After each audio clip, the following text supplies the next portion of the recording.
و درود به همه شما در هر کجای دنیا که هستید. افشین هستم با 41مین قسمت از برنامه اپوزیت.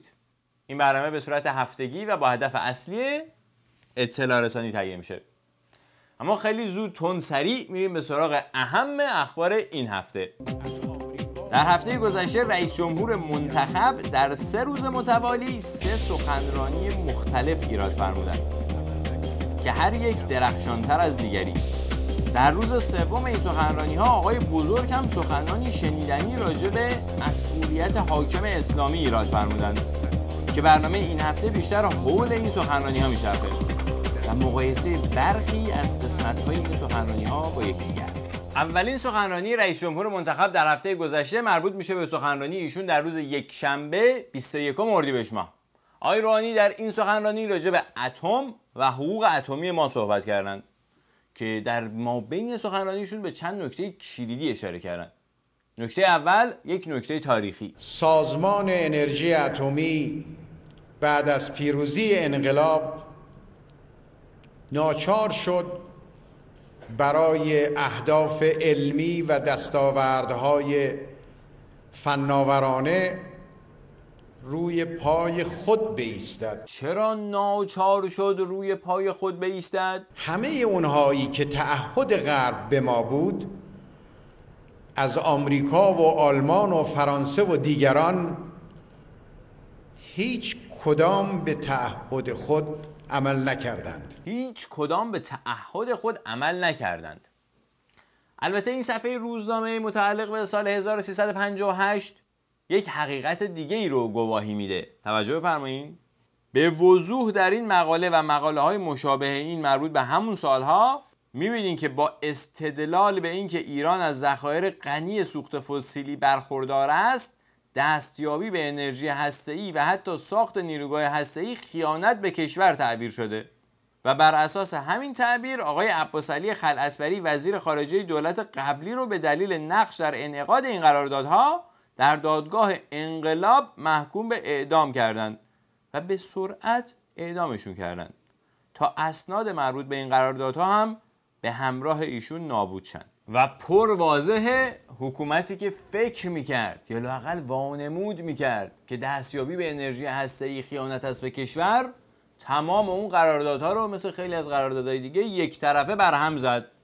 تازه این قبل از گروگانگیری دیپلمات‌های آمریکاییه. آقای روحانی لطفاً تاریخ رو تحریف نکنید، برای شما خوب نیست. این که میگویند ایران فعالیت مخفیانه انجام داده است، دروغی بس آشکار است. اینی که الان شما گفتین چیست؟ دروغی بس آشکار نیست؟ اگر ما میخواستیم مخفیانه فعالیت کنیم، برای خرید سانتریفیوژ ها به بازارهای رسمی غرب و شرق مراجعه نمی کردیم. اگر نمی خواستید مخفیانه فعالیت کنید، این تأسیسات رو صدها متر زیر زمین به وجود نمی آوردید، اونم یواشکی. اینی که فعالیت های هسته‌ای ایران مخفیانه آغاز شد تقریبا بر هیچ کس پوشیده نیست، حتی خود آقای بزرگ هم قبول دارن. حالا شاید شما برای برخی از افکار عمومی ایران این حرف رو میزنید. ما در زمینه فناوری و آنچه دستاورد دانشمندان عزیز ماست عقب نشینی نخواهیم کرد، اما در زمینه سیاسی میخواهیم گامی به پیش برداریم. باریکلا، آفرین. برای اینکه در زمینه سیاسی گامی به پیش بردارید، خودتون میدونین که در چه زمینه‌های دیگه‌ای باید گامی به پس بردارین و انشالله زودتر بردارین تا این مردم هم یه نفسی بکشن بالاخره. ما در پی کار غیر قانونی و سلاح هسته‌ای نبودیم. بودید.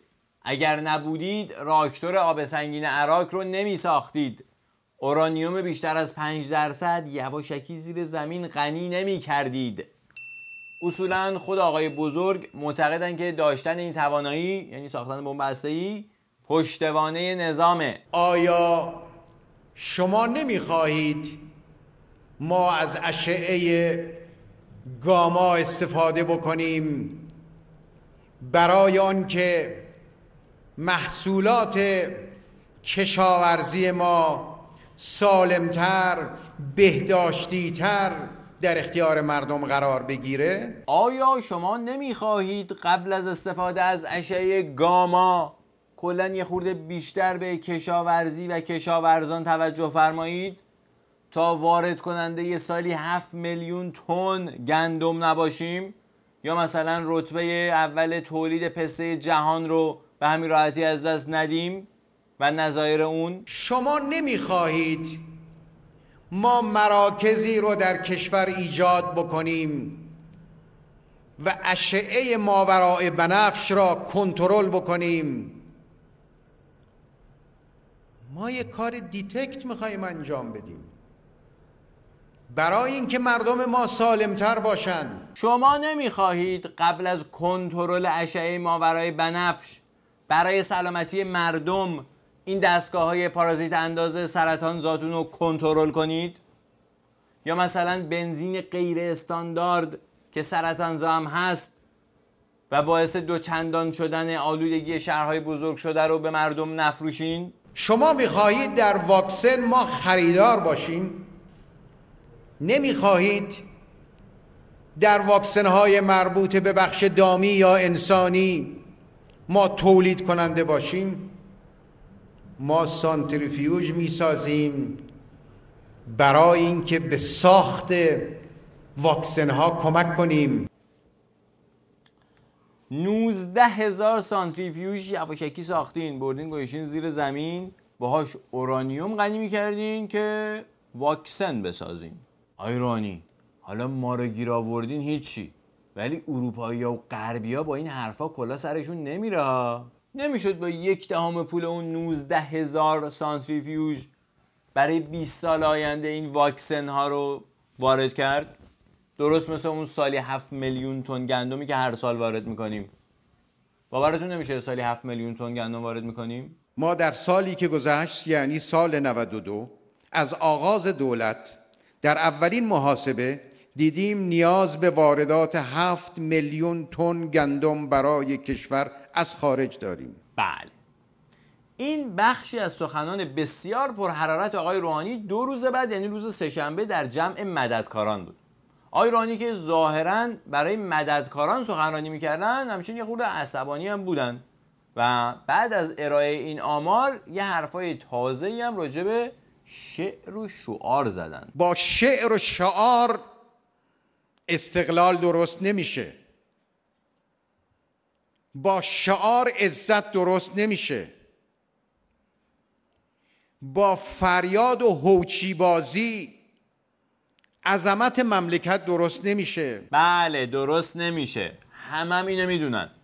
تقریبا تمام منتقدین نظام مقدس به خاطر بیان همین موضوع به جاسوسی و عامل استکبار بودن متهم شدن. امیدوارم شما به سرنوشت اونها دچار نشید. اما این تازه شروع انتقادات آتشین آقای روحانی بود. من در این روز میلاد و روز شادی نمیخواهم سخنی بگویم که شما را آزرده کنم، اما تو همین کشور عده‌ای به نام اینکه باید در برابر قدرت‌ها و ابرقدرت‌ها مبارزه کنیم و بایستیم جیب مردم رو زدند. چی؟ یه بار دیگه گوش بدیم. تو همین کشور عده‌ای به نام اینکه باید در برابر قدرت‌ها و ابرقدرت‌ها مبارزه کنیم و بایستیم جیب مردم رو زدند. البته عده‌ای همیشه در طی این 35 سال گذشته این کارو میکردن تو همین کشور، اما تا حالا رئیس جمهور نظام مقدس به این واضحی به این موضوع اشاره نکرده بود. البته اشاره که چه عرض کنم، ایشون دقیقاً بیان فرمودن که یک عده‌ای مشخصاً در این کشور به نام مبارزه با ابرقدرت‌ها یا استکبار جیب مردم رو زدن، یعنی دزدی کردن. این عده از مردم عادی کوچه و بازار نیستن ها. از عوامل ضد انقلاب اونور آب هم نیستن، از فتنه‌گران داخلی هم نیستن، از اجزای خود نظام مقدس هستن. چون در این کشور فقط یک عده هستن که پرچم مبارزه با ابرقدرت‌ها رو در دست گرفتن و به این بهونه از امتیازات ویژه برخوردار شدن تا به طور معنوی با نظام سلطه مقابله کنن. به زبان دیگر در همین کشور یک عده دزد در رأس یک سری اموری قرار گرفتن که میتونن جیب یک عده دیگر از مردم رو خالی کنن. بعد جوری هم خالی میکنن. اما در همین زمان که آقای روحانی داشتن این حرفا رو میزدن، در گوشه دیگری از همین شهر آقای بزرگ داشتن توضیح میدادن به نوعی که چرا این اتفاق افتاده. گاهی شنیده می شود کسانی در گوشه و کنار وقتی صحبت از هدایت و راهنمایی و بیان حقایق دینی و اینها می شود، میگن آقا مگر ما موظفیم مردم رو به بهشت برسونیم. خب بله همینه. حاکم اسلامی فرقش با حکام دیگر در همین است. متوجه شدین؟ وظیفه حاکم اسلامی اینه که مردم رو به بهشت برسونه. ایشون هم به نحو احسنت این وظیفه رو انجام دادن. یعنی یک عده‌ای رو که جیب مردم رو میزنن به بهشت رسوندن. مثلا همین آقای رویانیان که وثیقه 100 میلیارد تومانی میذاره تا برای پرونده 180 میلیارد تومانیش آزاد بشه. این وثیقه رو از کجا آورده؟ از همین بهشت. مطمئن باشن که این اعداد که بسیار بزرگ نشون داده شده اصلا اینطوری نیست. یا مثلا بابک زنجانی 2.5 میلیارد یورو رو از کجا برداشته؟ از همین بهشت که آقای بزرگ درشو براش باز کرده. یا مثلا رضا زراب 87 میلیارد یورو رو برای کجا داره میشوره؟ برای همین بهشت. یا تقریبا تمام کسایی که پورشه ها و مازراتی‌هاشون رو تو تهران گاز میدن پولشو از کجا آوردن؟ از همین بهشت. بعضیا فکر میکنن از دیوار آدم بره بالا انقلابیه. اما یه بهشت دیگه هم هست که آقای بزرگ در این سخنرانی راجع به اون بهشت بیشتر صحبت کردن. رسوندن انسانها به بهشت هم در زمینه فکری مردم، در زمینه روحی و قلبی مردم، در حیات اجتماعی مردم نقش بیافریند. اون عده‌ای که جیبشون زده میشه بعد به این بهشت برسن در زمینه فکری، روحی، قلبی، حیات اجتماعی و اینا. این وظیفه ماست. نهی از منکر باید بکنیم، امر به معروف باید بکنیم، وسایل عمل خیر و حسنات را در کشور فراهم کنیم، وسایل شرور و آفات را از دسترس‌ها برداریم. این وظایف مسئولین حکومت است. نهی از منکر باید بکنیم، امر به معروف باید بکنیم، وسایل عمل خیر مثل مسجدها و حسینی‌ها رو در کشور فراهم کنیم، وسایل شرور و آفات یعنی تقریبا هر چیزی که شما باش خوشین و حال میکنین رو از دسترس‌ها خارج کنیم یا برداریم. اگرم به معروف امر نشدین یا از منکر نهی نشدین، خود حاکمان نظام اسلامی ایشون که وظیفهشون رسوندن شما به بهشته این کار رو انجام میدن و شما رو به بهشت میرسونن.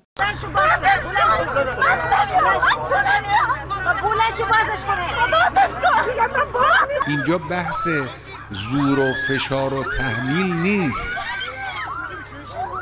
بحث کمک کردن است. فطرت انسانها متمایل به سعادت است. ما باید راه رو باز کنیم، ما باید کار رو تسهیل کنیم برای مردم بتوانن خودشون رو به بهشت برسانن. بله، خلاصه آقای بزرگ شما رو دوست دارن، به فکر شما هستن، اینجوری میخوان شما رو کتک یعنی ببخشید کمک کنن تا شما به بهشت برسین. ما اگر بخواهیم در مقاصد دنیوی هم پیروز بشویم بایستی ایمان خودمون رو، اعتقاد خودمون رو، عمل خودمون رو برای اون سوی مرز مردن تقویت کنیم. البته یک عده این ایمان و اعتقاد و عملشون با زدن جیب یک عده دیگه تقویت میشه. احتمالاً این عده به زندگی آن سوی مرز مردن زیاد عقیده‌ای ندارن و برای اون عده که جیبشون زده میشه، انسان وقتی اون طرف رو ببیند، اون نعمت رو ببیند، از اون طرف خاطر جمع باشد، راحت زندگی میکنه، راحت فداکاری میکنه، راحت بر مشکلات صبر میکنه، راحت قدم در وادی‌های خطر میگذاره و پیش میره. باید فداکاری کنن، بر مشکلات صبر کنن، قدم در وادی‌های خطر بگذارن، چون بالاخره یک عده‌ای بعد از بهشت اون یکی عده محافظت کنن دیگه. یعنی فوق درک و عقل و فهم بشر معمولی است. خلاصه یک عده‌ای که جیب مردم میزنن و همین طرف برای خودشون بهشت درست کردن زیاد به زندگی اون طرف عقیده‌ای ندارن، چون نه فداکاری میکنن و نه قدم در وادی‌های خطر میگذارند. اگر اهل قدم گذاشتن به اون وادی‌ها بودن، در دفاع مقدس اونا هم به اون طرف رفته بودن. اما خب برای رسیدن به همین بهشت بعد چه راهی رفت؟ راه رو باید درست تشخیص داد، درست باید حرکت کرد. گفتین راه، راجع به این راه آقای روحانی هم یه چیزایی گفتن. در دوراهی ها و سراهی ها و چهارراهی ها راه را درست انتخاب کنیم و اگر راه درست انتخاب نشه و الا راه طولانی می رویم و بعد می فهمیم خطا بوده است و رفت و بازگشتش هزینه برای مردم ماست. بله، مثل همین راه اتمی که 14-15 ساله از پول و وقت و انرژی مردم هزینه کردین و معلوم شد اشتباهه و حالا باید برگردیم. اقتصاد مقاومتی یعنی ما اگر به نیروی داخلی، به ابتکار جوانها، به فعالیت ذهنها و بازوها در داخل تکیه کنیم و اعتماد کنیم، از فخر و منت دشمنان خارجی خودمون رو رها خواهیم کرد. راه درست اینه. پس راه درست اینه، تکیه به نیروی داخل، که دیدیم چقدر تکیه کردین، همه نخبه هاشو فراری دادین خارج، و رها شدن از فخر و منت دشمنان خارجی.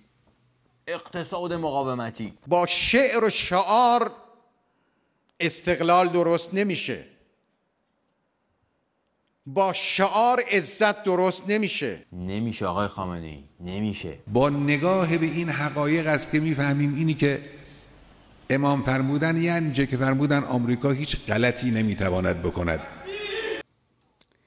آقای روحانی در این زمینه فرمودن با فریاد و هوچی بازی عظمت مملکت درست نمیشه. نگذاریم عده‌ای دو مرتبه با شعر و شعار راه بزرگی که ملت ما برگزید و انتخاب کرد در خرداد سال گذشته ما رو منحرف کنند. یک عده‌ای دو مرتبه، یعنی این عده یک مرتبه یا چند مرتبه دیگه این کار کرده بودن با شعر و شعار، بعدش هم با باتوم و سرکوب، و مردم رو از راه بزرگی که انتخاب کرده بودن منحرف کرده بودن. خلاصه اینکه یک عده‌ای میخوان ما رو به بهشت برسونن، حالا یا مستقیم با شلیک گلوله یا توی زندان‌ها زیر شکنجه، یا غیر مستقیم با شعر و شعار به ما بقبولونن که باید صبر پیشه کنیم، خون دل بخوریم و این شرایط رو تحمل کنیم تا در اون دنیا به بهشت برسیم، برای اینکه خودشون بتونن توی این دنیا از بهشتشون استفاده کنن. سخنرانی آقای بزرگ یک نکات دیگه هم داشت، اونم این کلیپ بود. تقریبا اول بیشتر سخنرانی‌های آقای بزرگ یک ویدیوی شبیه به این پخش میشه. فکر میکنم دلیل نشون دادن این صحنه‌ها و به قول معروف این شور و ذوق مردم برای دیدن آقا، نشان دادن محبوب بودن آقای بزرگ نزد مردمه. این موضوع دو سوال در ذهن من ایجاد میکنه. سوال اول این که چرا این مردمو، یعنی همین مردمی که اینقدر آقا رو دوست دارن و توی سالن گرم روی زمین میشونن.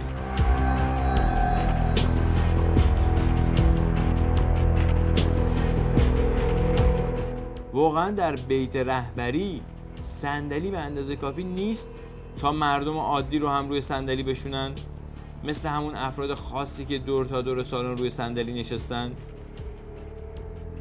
واقعا نمیشه چند تا کولر اضافی گذاشت تا مردم اینقدر توی خونه رهبر مسلمانان جهان از گرما اذیت نشن؟ آیا این ضمیر ناخودآگاه آقای بزرگ نیست که هیچ اهمیتی به مردم نمیده، حتی دوستدارانش؟ و سوال دوم این که اگر واقعا آقای بزرگ اینقدر نزد احاد ملت محبوب هستن، پس چرا خانم الهام چرخنده میاد میگه دقیقاً بعد از پخش این ویدیو بود که من از شبکه‌های مختلف منافقین، صدای آمریکا، مخالفین و خیلی جاهای دیگه دوستان نازنین در عرصه سینما خیلی لطف داشتن به بنده حقیر و پیامک‌های مختلف فهمیدم که چقدر دستمون ناراحتن و چقدر ناراحت شدم از این کلام من. دلم شکست. منم آدمم. همیشه میگم ببخشید من قدم بلنده یه کوچولو این نمیرسه. جالبه که من سینماگر میفهمم که اصلا حالشم حال خوبیه، جنسشم جنسش خوب بوده. شب تولد 16 سالگی شایان اومدن و شیشه ها رو خورد کردن. من تازه اونجا گفتم یا علی حواست هست، من دارم میفهمم که غربت شیعه چقدر سخت بوده. همچنان که اینجا وایسادم کمرم یه ذره درد میکنه برای که دیشب دوباره ما رو به جرم راهش با چوب زدن.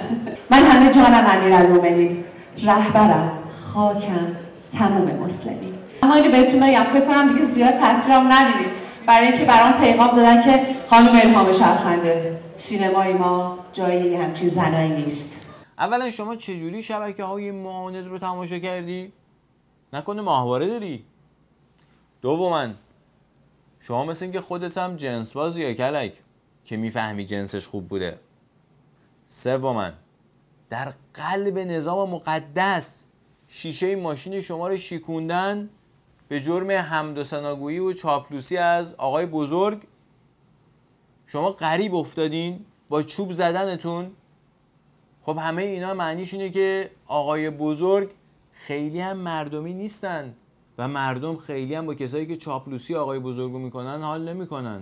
اما برای اینکه برنامه رو از آقای روحانی گفت این، آقای بزرگ گفت اون در بیاریم، به این خبر میپردازیم: گزارش کشف یک باند مخوف مواد مخدر. جشن نیمه کاره بزرگترین باند توزیع کوکائین کشور.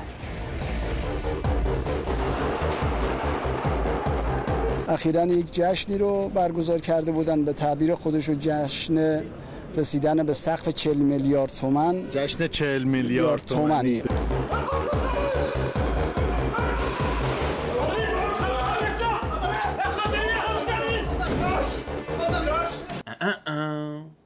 گذشته از این سبک جالب فیلمبرداری پلیسی و ریختن و گرفتن و اینا، آخر این گزارش یک نکته جالبی داشت. اینم بهتون بگم که این قاچاقچی نزدیک 10 سال بوده داشته کار میکرده، به توزیع مواد مخدر مشغول بوده. اونطور که شنیدم 17 بارم دستگیر شده. چرا سردار؟ پس والا چراشو ما داریم بررسی میکنیم. بله، یعنی مثلا نه یک بار، نه 2 بار، نه 3 بار، نه 4 بار، نه 5 بار، نه 6 بار، نه 7 بار، نه 8 بار، نه 9 بار، نه 10 بار، 16 بار دیگه همین آقای مخوف رو دستگیر کردن، بعد ولش کردن، فرستادنش بهشت. همین قاچاقچی خطرناکو. بعدم که این آقای خبرنگار از رئیس پلیس میپرسه چرا، اول دست و پاشو گم میکنه، میگه در دست بررسیه. یعنی احتمالاً این قاچاقچیه یه بخشی از هزینه‌های بهشت رو تأمین میکرده، شاید هم سروسات بهشت رو جور میکرده.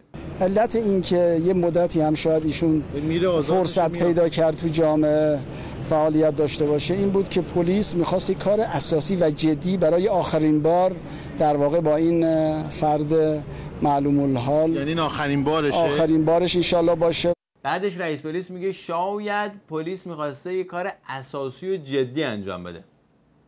که آقای خبرنگار ازش میپرسه یعنی این آخرین باره دفعه 17 و رئیس پلیس جواب میده انشاءالله آخرین باره. یعنی این بنده خدام نمیدونه، شاید 2 مرتبه تحویلش دادن، اونجا 2 مرتبه هزینه‌های بهشت کم اومد و ایشون آزاد شدن. انسان رو واقعا متحیر میکنه. هرچه در فهم تو آید آن بود مفهوم تو. عطار نیشابوری. امیدوارم از تماشای این برنامه راضی بوده باشید. تصورش از عهده بنده و امثال بنده خارجه. با تشکر از تلویزیون اندیشه و با تشکر از شما و شما. برنامه این هفته هم در همینجا به پایان میرسه. تا دیداری دیگر شما عزیزان رو به خدای بزرگ میسپارم. شب و روزتون خوش. خداوند انشاءالله همه ما را آدم کن.